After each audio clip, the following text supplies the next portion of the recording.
Welcome students. सो आज हमने करनी है अपनी एरर शीट नंबर 4, जिसमें हम अपने next 10 important previous year questions को डिस्कस करेंगे।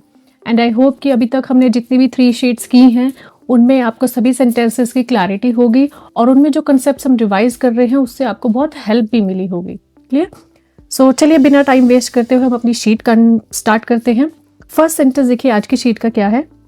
फर्स्ट सेंटेंस है The playwright has faced many ups and downs in his literary career who spanned for almost 30 years. So इस सेंटेंस में क्या समझ आया? The playwright. First of all, playwright क्या होता है?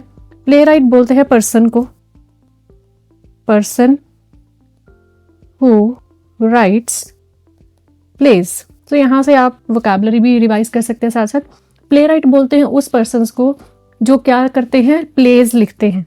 Clear? Person who writes plays. So एक playwright की बात हो रही है। द प्लेराइट हैज फेस्ड, एक प्लेराइट की बात है कि उसने फेस किए हैं। क्या फेस किए हैं? Many ups and downs. Ups and downs भी हमें इडियम्स में पूछा जा सकता है। अप्स एंड डाउन्स का मतलब क्या होता है? सक्सेस एंड फेलियर, यानी कि लाइफ में उसका कुछ टाइम अच्छा भी था और कुछ बुरा भी था। तो प्लेराइट ने काफी अप्स एंड डाउन्स फेस किए हैं इन हिज लिटरेरी करियर। जो भी उसका लिटरेरी करियर था उसमें उसने बहुत अप्स एंड डाउन्स फेस किए हैं। Who span for almost 30 years. अब स्पैन का मतलब क्या होता है? स्पैन का मतलब होता है कुछ एक टाइम तक चलना। क्लियर? कुछ एक टाइम तक चलना। तो उसके जो अप्स एंड डाउन थे उसके लिटरेरी करियर में वो कितने टाइम तक चले? Who span for almost 30 years, जो कि ऑलमोस्ट 30 ईयर्स तक चले थे। सो यहाँ पे बताइए क्या एरर है। सबसे पहले हमने यहाँ पे सेंटेंस का मीनिंग समझ लिया। एक प्लेराइट पर्सन था जिसने अपने करियर में बहुत अप्स एंड डाउन फेस किए, जो कि कितनी देर तक चले थे? 30 ईयर्स तक। Who span for almost 30 years. So playwright singular person है। फर्स्ट हमने चेक किया सिंगुलर वर्ब आएगी, हैज सही है, और हैज ऑफ हैड के साथ थर्ड फॉर्म आती है तो फेस भी सही है, थर्ड फॉर्म।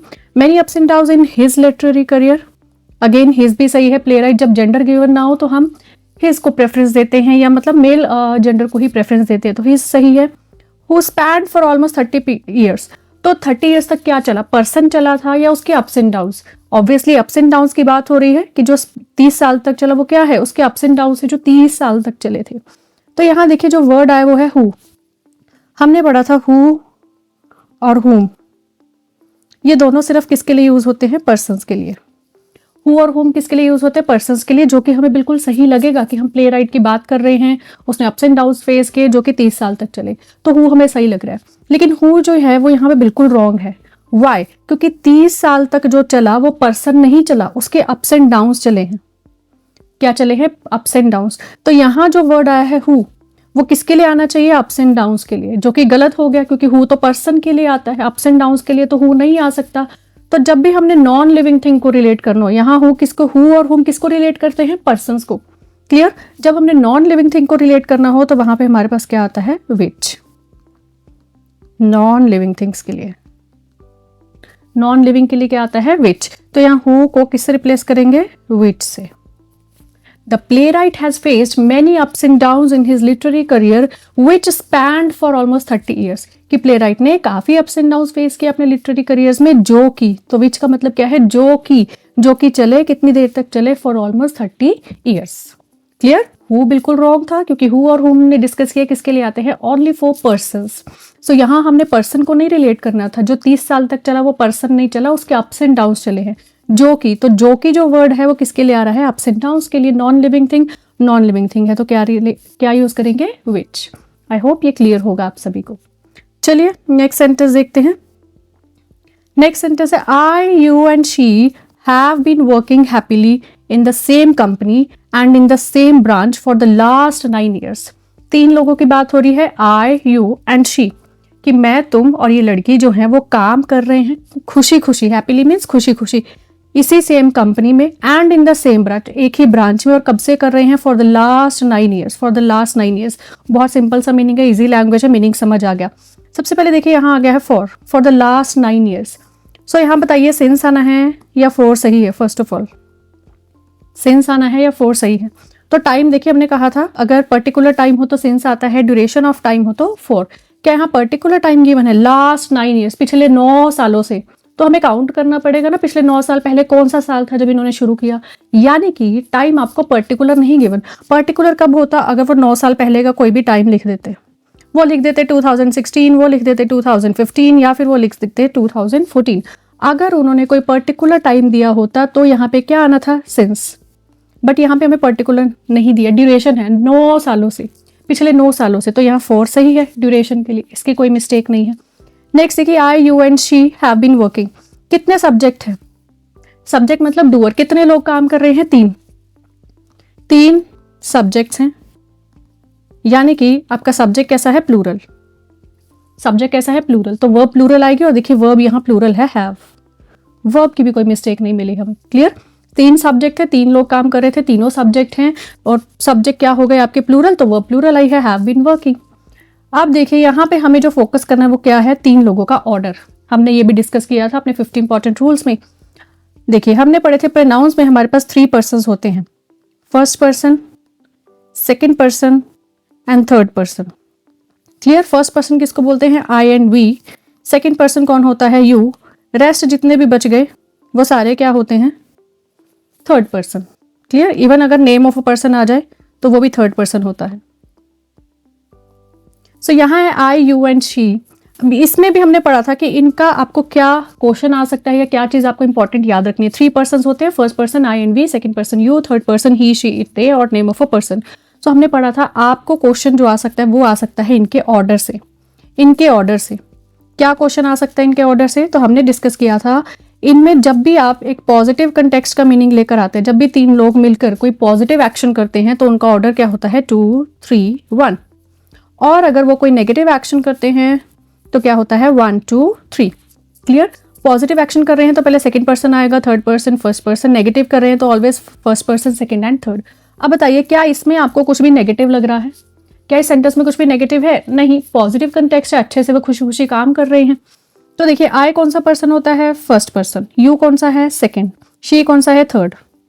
ऑर्डर जो दिया है वो कौन सा है, आपको नेगेटिव एक्शन का दिया है, बट क्या यहाँ सेंटेंस में कुछ भी नेगेटिव है, नो, ओनली क्या चल रहा है, पॉजिटिव, पॉजिटिव बात चल रही है, पॉजिटिव कंटेक्स्ट है, और पॉजिटिव कंटेक्स्ट का ऑर्डर क्या होता है, 2 3 1, 2 3 1। सो हम क्या करेंगे, यहाँ से 2 पहले आएगा, 2 यानी कि यू, उसके बाद कौन आएगा, 3 यानी कि शी, एंड लास्ट में कौन आता है, फर्स्ट पर्सन यानी कि I. So I you and she नहीं होगा, क्या लिखेंगे, you she and I have been working happily in the same company and in the same branch for the last 9 years। Clear, बहुत सिंपल सा था कि यहाँ पे ऑर्डर हमने चेक किया, क्योंकि बाकी चीजें चेक की हमने, फॉर का चेक कर लिया, सिंस नहीं आना था, फॉर सही है, और यहाँ पे सब्जेक्ट 3 थे आपके, तो प्लूरल वर्ब आनी थी, हैव भी प्लूरल सही है। फिर हमने कहा चलो हम ऑर्डर चेक कर लेते हैं, प्रोनाउन के ऑर्डर पड़े थे, तो पॉजिटिव कंटेक्स्ट अगर हो तो आपका ऑर्डर होता है 2 3 1, एंड नेगेटिव हो तो क्या होता है 1 2 and 3। Clear, so I hope आप सभी को ये क्लियर होगा। चलिए नेक्स्ट सेंटेंस देखिए, नेक्स्ट है when I return to office. So when यहाँ क्या बता रहा है हमें, time, when I return to the office, कि जब मैं ऑफिस वापस आया, रिटर्न सेकंड फॉर्म में पास्ट की बात हो रही है, टाइम आपको कैसा दिया है, पास्ट। क्लियर, टाइम पता लग गया ना। When I return to the office no work was left, जब मैं ऑफिस वापस आया तो कोई भी काम नहीं बचा था, नहीं बचा था, सिंगुलर पे ही फोकस आ रहा है, और हमें पता है वर्क जो है वो अनकाउंटेबल नाउन होता है, अनकाउंटेबल यानी कि सिंगुलर नाउन, कोई काम नहीं बचा था, बोलने में भी सिंगुलर फोकस है, तो वर्ब यहाँ सिंगुलर सही है, और देखो पास्ट चल रहा है तो वर्ब यहाँ भी क्या है, past. When I returned to the office, no work was left, as my friend Rahul has done everything। जब मैं ऑफिस वापस आया तो कोई काम नहीं बचा था, as यहाँ किसका मीनिंग लेकर आ रहा है, बिकॉज, as का मतलब है क्योंकि, काम, कोई भी काम नहीं बचा था क्योंकि my friend राहुल, मेरा जो फ्रेंड है राहुल, has done everything, जो मेरा फ्रेंड है राहुल वो सब कुछ कर चुका था, उसने सारा काम कर दिया था, कोई काम नहीं बचा था। अब बताइए क्या एरर है इसमें, When I return to the office, इसमें तो हम कुछ चेंज नहीं कर सकते, टाइम दिया, टाइम को तो हम चेंज नहीं कर सकते, तो वो पास्ट ही रहेगा। नेक्स्ट है नो वर्क वॉज लेफ्ट, कोई काम नहीं बचा था, पास्ट वर्ब यहाँ भी आ गई, सिंगुलर आ गई वर्क के लिए। क्यों नहीं बचा था, क्योंकि मेरा जो फ्रेंड है राहुल उसने सारा काम कर दिया था। अब देखिए आप आए पास्ट में, ठीक है, आप आए पास्ट में, उससे भी पहले वो काम कर चुका था सारा, तो ये पास्ट है, आपके पहुंचने से भी पहले, तो ये क्या हो गया, पास्ट ऑफ अ पास्ट, काम खत्म करना क्या हो गया, पास्ट ऑफ अ पास्ट, और पास्ट ऑफ अ पास्ट को किससे रिप्रेजेंट करते हैं, हैड प्लस थर्ड फॉर्म से। किससे रिप्रेजेंट करते हैं? हैड प्लस थर्ड फॉर्म से। ये कंसेप्ट हमने अपनी लास्ट शीट में भी डिस्कस किया था, अगेन 50 इंपॉर्टेंट टूल्स में भी है, आप उसको वहां जाके भी डिटेल से अच्छे से अंडरस्टैंड कर सकते हैं। जब मैं वापस आया ऑफिस, उससे भी पहले काम खत्म हो चुका था, मेरा फ्रेंड राहुल सारा काम कर चुका था, तो वो पास्ट का भी पास्ट है, जो कि किससे रिप्रेजेंट होता है? Had plus third form. So done तो थर्ड फॉर्म सही है, यहाँ पे हमें हैज को सिर्फ किस में चेंज करना है? हैड में। When I returned to the office, no work was left as my friend Rahul had done everything. Clear? मेरे में जब ऑफिस आया उससे पहले कोई काम, उस जब ऑफिस पहुंचा कोई काम नहीं बचा था। क्यों? क्योंकि मेरा फ्रेंड राहुल सारा काम कर चुका था। Clear? Past of a past. Next sentence देखिए, नेक्स्ट है they are the people. They plural है, प्लूरल सब्जेक्ट होता है, किसको रिप्रेजेंट कर रहा है? पीपल, जो कि प्लूरल नाउन होता है, तो प्लूरल वर्ब आई है, यहां तक सही है। They are the people which are looking to expand their horizons in the fast growing tourism industry. अभी डिस्कस किया था कि हु और हुम किसको रिलेट करते हैं? पर्सन्स को, और विच किसको रिलेट करता है? Non living. They are the people, यही वो लोग हैं which are looking to expand their horizons, जो अपने होराइजन्स को एक्सपैंड करने के बारे में सोच रहे हैं। होराइजन्स को एक्सपैंड करने का मतलब क्या है? देखो, होराइजन्स का यहाँ मतलब क्या है? अपनी लिमिट्स, जो आप हम बोलते हैं ना कि हाँ मैं अपनी लिमिट देख रहा हूँ कि मैं क्या क्या कर सकता हूँ, उसको एक्सपैंड करने की कोशिश कर रहा हूँ। तो यहाँ जो एक्शन कर रहे हैं, looking to expand their horizons, वो कौन कर रहे हैं? पीपल, लोगों की बात हो रही है कि यही वो लोग हैं जो कि, अब देखिए पहले सेंटेंस में जो कि का मीनिंग किसके लिए आया था? अप्स एंड डाउन्स के लिए, जो कि 30 साल तक चले। कौन चले थे? Ups and downs. तो वहां ups and downs non living thing के लिए आया था, विच। यहाँ है जो कि एक्सपैंड करने का सोच रहे हैं, एक्सपैंड करने का सोच रहे हैं, तो यहाँ जो कि किसके लिए आया है? पीपल के लिए, यानी कि पर्सन्स के लिए। तो यहाँ विच नहीं आएगा, यहाँ विच नहीं आएगा, यहाँ क्या आ जाएगा? Who. They are the people who are looking to expand their horizons in the fast growing tourism industry. Clear? और हमने एक और रूल पढ़ा था हु का, बहुत इंपॉर्टेंट, कि याद रखिए हु हमेशा किसको रिलेट करता है? सब्जेक्ट को, और हुम किसको करता है? ऑब्जेक्ट को। और हु जब भी सब्जेक्ट को रिलेट करेगा तो हु के बाद इसी सब्जेक्ट की क्या मिलेगी? Verb. Very very important. Clear? So यहाँ पे मैं आपको थोड़ा और क्लियर कर देती हूँ। देखिए, सो यहाँ हमने कहा विच नहीं आएगा, पीपल के लिए आना है जो कि एक्सपैंड कर रहे हैं अपने होराइजन्स, तो हु आ गया। हु से पहले कौन होता है? सब्जेक्ट, और हु के बाद उसी सब्जेक्ट की क्या आती है? वर्ब। तो यहाँ आर प्लूरल वर्ब आई, क्यों? कि किसके लिए आ रही थी? पीपल के लिए। They are the people who are looking to expand. Again people की ही बात हो रही है, तो देखिए यहाँ पर नाउन भी प्लूरल आया है, देयर। अगर यहाँ भी सिंगुलर होता तो ये मिस्टेक हो जाती है आपकी, कि यहाँ पे भी देयर आना था, plural. They are the people who are looking to expand their horizons in the fast growing tourism industry. Clear? So I hope आपको विच और हु में मीनिंग क्लियर होगा। नेक्स्ट सेंटेंस देखिए, either you and he will have to pay for this damage. या तो तुम्हें और उसे, या तो और। तो यहाँ पे हमने 3 कॉम्बिनेशंस पढ़े थे, कौन कौन से थे? नीदर, नॉर, ईदर और, नॉट ओनली बट ऑल्सो। सो ये 3 कंजंक्शंस हमने डिस्कस की थी, ये पेयरिंग में चलती है, नीदर, नॉर, ईदर और, not only but also. Clear? तो नीदर के साथ नॉर आता है, ईदर के साथ और, नॉट ओनली बट ऑल्सो। तो हमें साफ साफ दिखाई दे रहा है कि आपके पास क्या है? ईदर। तो ईदर जब भी 2 सब्जेक्ट्स को जोड़ेगा, ये सारी कंजंक्शंस किसको कनेक्ट करती है? कंजंक्शंस है ना, कनेक्ट करेंगी, 2 सब्जेक्ट्स को कनेक्ट करेंगी। तो जब भी ईदर से 2 सब्जेक्ट्स को कनेक्ट किया जाता है तो ईदर का पेयरिंग वर्ड क्या होता है? और। तो यहाँ एंड नहीं आएगा, क्या लिखेंगे? और। ईदर यू और ही will have to pay for this damage. Clear? कि या तो तुम्हें और या फिर इसे इस डैमेज के लिए पे करना पड़ेगा। क्लियर? ईदर यू और ही will have to pay for this damage. सो यहाँ पेयरिंग एरर था बहुत बेसिक सा, कि ईदर के साथ किसका कॉम्बिनेशन बनेगा? और का, एंड का नहीं बनता है। दूसरा हमने ये पढ़ा था, इनके साथ जब भी इनके साथ 2 सब्जेक्ट्स कनेक्ट होते हैं, सो वर्ब हमेशा किसके लिए आती है? हमेशा सेकेंड नाउन के लिए, according to second subject. Second subject के लिए वर्ब आती है ही की। जैसे यहाँ पे अगर वर्ब आनी थी तो यू और ही में से किसके लिए आती? ही के लिए। लेकिन अभी तो विल आ गया है, मॉडल वर्ब है जो कि सभी के साथ आता है, सिंगल हो प्लूरल हो, तो उसकी मिस्टेक नहीं थी कोई। क्लियर? चलिए नेक्स्ट सेंटेंस देखते हैं। Next, one of these boxes have the portrait of the heiress. देखिए, वन ऑफ वाला कंसेप्ट तो अब हमें याद हो जाना चाहिए, और अब तो इसमें कोई मिस्टेक नहीं होनी चाहिए, क्योंकि ये हर बार रिपीट होता है आपके प्रीवियस ईयर में।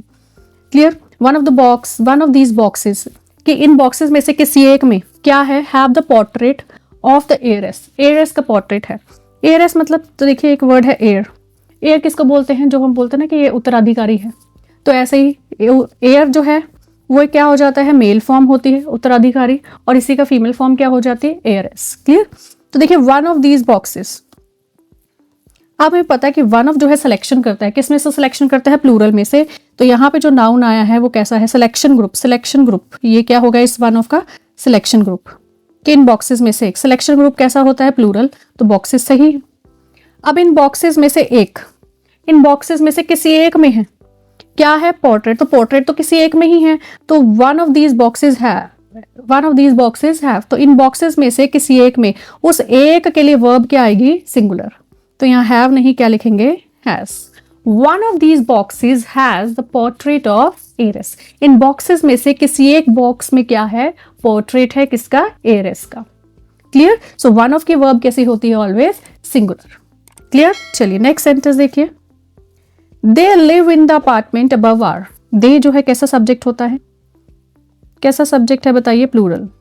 तो यहाँ वर्ब बताइए सिंगुलर है या प्लूरल, ऑलवेज ये क्या है, प्लूरल, क्योंकि हमने पढ़ा था सिंगुलर वर्ब में आपको क्या देखने को मिलता है, एस ई एस या आई ई एस, तो वो वर्ब सिंगुलर होती है, लेकिन यहाँ तो नहीं है, तो ये तो सही हो गया। सब्जेक्ट भी आपका प्लूरल है, वर्ब भी प्लूरल है। दे लिव इन द अपार्टमेंट, कि वो उस अपार्टमेंट में रहते हैं, द पर्टिकुलर करें, कौन से अपार्टमेंट में, अबव आर, हमसे ऊपर या हमारे अपार्टमेंट से ऊपर वाले में, हमारे अपार्टमेंट से। तो आर यहाँ पोजेशन तो शो कर रहा है, लेकिन वो तो मेरे से करा, मेरे से ऊपर रहते हैं या मेरे अपार्टमेंट से ऊपर वाले अपार्टमेंट में, तो मेरे को अपने अपार्टमेंट के साथ पोजेशन दिखाना पड़ेगा, अपने साथ नहीं दिखाना है, अपार्टमेंट के साथ पोजेशन दिखाना है। तो इसमें हमने दो चीजें पढ़ी थी, एक होते हैं पोजेसिव प्रोनाउन और एक होते हैं पोजेसिव एडजेक्टिव्स। अगेन रिपीट कर रही हूँ, 50 इंपॉर्टेंट रूल्स में डिस्कस किया था। पोजेसिव प्रोनाउंस होते हैं, पोजेसिव एडजेक्टिव्स। डिफरेंस ये होता है, पोजेसिव एडजेक्टिव के साथ आपको हमेशा किसकी जरूरत होती है, नाउन की, लेकिन पोजेसिव प्रोनाउन के साथ आपको नाउन की नीड नहीं होती, लेकिन पोजेसिव एडजेक्टिव के साथ आपको हमेशा नाउन की जरूरत पड़ेगी। क्लियर। तो यहाँ आर तो गलत है, क्यों, क्योंकि हम आर लिख रहे हैं तो हम अपने से दिखा रहे हैं, लेकिन अपने से नहीं, हमारे अपार्टमेंट से दिखाना है। तो हमने कहा चलिए हम यहाँ ये लिख देते हैं, they live in the apartment above our apartment. तो अब तो पोजेसिव एडजेक्टिव के साथ नाउन भी आ गया, तो अब तो सही हो जाना चाहिए, लेकिन ये फिर रॉन्ग है। क्यों, क्योंकि हमने पढ़ा था हम कभी नाउन रिपीट नहीं करते, इसीलिए क्या आते हैं, प्रोनाउंस। नाउन कभी सेंटेंस में रिपीट नहीं होता, इसीलिए क्या आते हैं, प्रोनाउंस। तो अब हमने प्रोनाउन लिखना है तो क्या लिखेंगे, बताइए क्या लिखेंगे। तो हमने अपार्टमेंट के साथ भी पोजेशन दिखाना है, तो हम यहाँ पे आर अपार्टमेंट ना लिख के क्या लिखेंगे, आर्स। क्या लिखेंगे, ours. They live in the apartment above ours. Ours का यहाँ मीनिंग क्या है, देखो हमने कहा था या तो सही करने के लिए क्या लिख दो, आर अपार्टमेंट, इसमें अपार्टमेंट नाउन हो जाता और आर क्या है, एडजेक्टिव, पोजेसिव एडजेक्टिव, हमारा क्या, अपार्टमेंट। ठीक है। अब हमने अगर यहाँ पे अब आर अपार्टमेंट लिख देते तो आपका नाउन रिपीट हो जाता, तो वो नहीं करना था, और नाउन को ही रिप्लेस कौन करता है, प्रोनाउन। तो हमने पोजेसिव प्रोनाउन लिख दिया, आर अपार्टमेंट क्या है, बन गया आर्स। आर प्लस नाउन ही क्या बन गया, आर्स। तो यहाँ पे पोजेशन भी शो हो गया, और ये भी पता लग रहा है कि किससे पोजेशन है, यहाँ आर्स का मतलब क्या है, आर अपार्टमेंट। नाउन भी रिपीट नहीं हुआ और पोजेशन भी शो हो गया। क्लियर। चलिए नेक्स्ट सेंटेंस देखिए। Next, I had gone to Siliguri before I go to Raiganj. Clear. Before से पता लग रहा है एक एक्शन पहले हुआ है, एक एक्शन बाद में हुआ है। I had gone to Siliguri before I go to Raiganj. Raiganj गए, उससे भी पहले, before I go to Raiganj, Raiganj से पहले कहाँ गए थे, सिलीगुड़ी। क्लियर। अभी बात किस में चल रही है, प्रेजेंट में। आप किसी को बता रहे हैं प्रेजेंट में कि मैं रायगंज गया, और उससे भी पहले कहाँ गया था, सिलीगुड़ी। तो रायगंज गए, सो रायगंज गए, उससे पहले कहाँ गए, सिलीगुड़ी। सिलीगुड़ी क्या है, पास्ट ऑफ अ पास्ट, और पास्ट ऑफ अ पास्ट किससे रिप्रेजेंट होता है, हैड प्लस थर्ड फॉर्म से। तो सिलीगुड़ी जाना पास्ट ऑफ अ पास्ट था, हैड प्लस थर्ड फॉर्म से रिप्रेजेंट होता है, सही है। लेकिन before I go to Raiganj, Raiganj जाने से पहले, तो रायगंज तो पास्ट में गए थे। अभी तो हमने कहा क्या पास्ट के लिए फर्स्ट फॉर्म आती है, नहीं, पास्ट के लिए हमेशा कौन सी फॉर्म आती है, सेकंड फॉर्म। सिंपल पास्ट किससे रिप्रेजेंट होता है, सेकंड फॉर्म। तो हम यहाँ गो नहीं, क्या लिखेंगे, went. I had gone to Siliguri before I went to Raiganj. Clear, कि मैं रायगंज जाने से पहले सिलीगुड़ी जा चुका था। क्लियर। चलिए नेक्स्ट सेंटेंस देखिए। नेक्स्ट है, the pageants worked the whole day in the fields and stopped working in the evening and went to their homes. Clear? Peasants plural subject है, verb यहाँ past की आ गई है, तो single plural का कोई error रह नहीं गया verb में। The peasants worked the whole day in the fields, कि पूरा दिन उन्होंने fields में काम किया और stopped working in the evening. And के बाद स्टॉप्ड यानी कि एक्शन ये भी पास्ट का ही है, पूरा दिन काम किया पास्ट में, रुके भी पास्ट में वो सेकंड, इन द इवनिंग शाम को रुके, और उसके बाद घर चले गए, and went to their homes. Clear. तो यहाँ आफ्टर बिफोर से हमें सीक्वेंस नहीं पता लग रहा, हमें तो एक्शंस के बारे में पता लग रहा है, ये एक्शन हुआ था और ये एक्शन हुआ था और ये एक्शन हुआ था, एंड से कनेक्ट हो रहे हैं, सारे पास्ट के थे, तो देखिए पास्ट वर्ब्स आ गई हैं दो तीनों में, सही है। पेजेंट्स की बात हो रही है प्लूरल, तो देयर होम्स आ गया है, ये भी सही है। पैरेललिज्म की बात करें तो पैरेललिज्म भी है, सेंटेंस का स्ट्रक्चर सेम है, पास्ट पास्ट पास्ट, तो ये सेंटेंस हमारा क्या हो गया है, नो एरर। क्या है, नो एरर, कोई मिस्टेक नहीं मिली इसमें। क्लियर। चलिए नेक्स्ट सेंटेंस देखिए, her modest behaviour was appreciate by everyone in the assembly. Modest यानी कि बहुत विनम्र, जिसको विनम्र बोलते हैं, नाइस, अच्छा। मॉडेस्ट बिहेवियर जो है, उसका जो मॉडेस्ट बिहेवियर था, वॉज एप्रिशिएट बाय एवरीवन, उसके मॉडेस्ट बिहेवियर को हर किसी ने अप्रिशिएट किया था। क्लियर, हर किसी द्वारा अप्रिशिएट किया गया था। तो यहाँ पे वॉज एप्रिशिएट लिखा है जो कि रॉन्ग है, बाय एवरीवन। बाय एवरीवन का मतलब क्या है, सब्जेक्ट कौन है, एवरीवन, और किसको अप्रिशिएट किया था, मॉडेस्ट बिहेवियर को, हर किसी ने अप्रिशिएट किया, ये सब्जेक्ट है, इन्होंने एक्शन किया, क्या किया, अप्रिशिएट किया, किसको किया, मॉडेस्ट बिहेवियर। मॉडेस्ट बिहेवियर क्या हो गया, ऑब्जेक्ट। तो याद रखिए जब भी सेंटेंस का फोकस ऑब्जेक्ट पे हो तो सेंटेंस किस फॉर्म में आना चाहिए, पैसिव फॉर्म में। पैसिव फॉर्म यानी कि जिसको हम पैसिव वॉइस भी बोल देते हैं। दो होते हैं हमारे पास, active voice and passive voice. Active voice of sentence कौन सा होता है, जिसका फोकस किस पे होता है, सब्जेक्ट पे। क्लियर। पैसिव वॉइस कौन सा होता है, जिसका फोकस किस पे होता है, ऑब्जेक्ट पे। तो अगर आपको दिख रहा है सेंटेंस का फोकस सब्जेक्ट पे है तो सेंटेंस एक्टिव फॉर्म में होना चाहिए, अगर ऑब्जेक्ट पे फोकस है तो पैसिव फॉर्म में होना चाहिए। क्लियर। जैसे ये सेंटेंस हमने बोला पैसिव वॉइस है, इसका एक्टिव क्या बनता, एवरीवन एप्रिशिएटेड हर मॉडेस्ट बिहेवियर। एवरीवन एप्रिशिएटेड हर मॉडेस्ट बिहेवियर, तो एवरीवन सब्जेक्ट है जिन्होंने एक्शन किया, क्या एक्शन किया, एप्रिशिएटेड, किसको एप्रिशिएट किया, हर मॉडेस्ट बिहेवियर, ऑब्जेक्ट। तो देखिए सेंटेंस स्टार्ट किससे हो रहा है, सब्जेक्ट, यानी कि सेंटेंस का फोकस किस पे है, एवरीवन पे। क्लियर। तो सब्जेक्ट पे फोकस है तो ये एक्टिव हो गया, लेकिन यहाँ पे एवरीवन पे नहीं है, उसके मॉडेस्ट बिहेवियर पे है जो कि ऑब्जेक्ट है। क्लियर। ऑब्जेक्ट है ना, अप्रिशिएट किया गया, किसको किया गया, मॉडेस्ट बिहेवियर, ऑब्जेक्ट। ऑब्जेक्ट पे फोकस हो तो क्या होता है, पैसिव। अब अगर पैसिव है तो याद रखिए यहाँ वॉज एप्रिशिएट नहीं आएगा, क्या आएगा, was appreciated, was appreciated. Clear. I know हमने डिटेल में अभी एक्टिव पैसिव नहीं पढ़ा है, बट इतना याद रखिए जब भी आपको पैसिव वॉइस में सेंटेंस लिखना है तो आपकी जो वर्ब्स है वो हमेशा किस में आनी चाहिए, be plus third form. Be की फॉर्म आएगी और साथ में जो मेन एक्शन है वो थर्ड फॉर्म में आएगा। तो देखिए वॉज क्या है, बी की फॉर्म हो गई, और एप्रिशिएटेड क्या हो गई, थर्ड फॉर्म, तो ये पैसिव भी बन गया। Clear. Her modest behaviour was appreciated by everyone in the assembly. Clear. I hope आप सभी को क्लैरिटी हुई होगी, और आज हमने नया कंसेप्ट यहाँ देखा है एक्टिव और पैसिव का, जो कि हम फर्दर डिटेल में भी करेंगे। अभी के लिए हमने सिर्फ इतना ही देखा कि एक्टिव फॉर्म होती है जिसमें फोकस सब्जेक्ट पे होता है, और पैसिव होता है जिसमें फोकस किस पे होता है, ऑब्जेक्ट पे। क्लियर। तो अभी हमने जो सेंटेंसेस किया, अगेन इस पे हमारे कुछ पिछले कंसेप्ट रिवाइज हुए हैं, कुछ हमने नए देखे हैं एक आधे। और प्लीज़ मैं आपको हर वीडियो में रिक्वेस्ट करती हूँ कि 50 इंपॉर्टेंट रूल्स वाली वीडियोस जाके देखिए, बहुत बहुत इंपॉर्टेंट हैं। देखिए उनमें से कितने सारे हमारे कंसेप्ट्स हैं जो रिपीट हो रहे हैं आपके प्रीवियस ईयर में। सो आई होप आज की वीडियो आपको क्लियर होगी और हर सेंटेंस आपको अच्छे से समझ आया होगा। और अगर आपको लगता है आपको कहीं भी कोई डाउट आ रहा है, छोटा सा भी डाउट आ रहा है, तो प्लीज़ मुझे कमेंट्स में बताइए ताकि मैं उसे क्लियर करूँ। नेक्स्ट वीडियो में मिलेंगे। Thank you.